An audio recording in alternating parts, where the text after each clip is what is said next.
اے نبی کہو کہ اے پروردگار جس عذاب کا ان کفار سے وعدہ ہوا ہے اگر تو میری زندگی میں ان پر نازل کر کے مجھے بھی دکھائے تو اے پروردگار مجھے اس سے محفوظ رکھیو اور ان ظالموں میں شامل نہ کیجو، اور جو وعدہ ہم ان سے کر رہے ہیں ہم تم کو دکھا کر ان پر نازل کرنے پر قادر ہیں، اور بری بات کے جواب میں ایسی بات کہو جو نہایت اچھی ہو،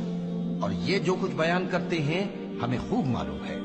اور کہو کہ اے پروردگار میں شیطانوں کے وسوسوں سے تیری پناہ مانگتا ہوں، اور اے پروردگار اس سے بھی تیری پناہ مانگتا ہوں کہ وہ میرے پاس آ موجود ہوں۔ یہ لوگ اسی طرح غفلت میں رہیں گے یہاں تک کہ جب ان میں سے کسی کے پاس موت آ جائے گی تو کہے گا کہ اے پروردگار مجھے پھر دنیا میں واپس بھیج دے تاکہ میں اس میں جسے چھوڑ آیا ہوں نیک کام کیا کروں۔ ہرگز نہیں، یہ ایک ایسی بات ہے کہ وہ اسے زبان سے کہہ رہا ہوگا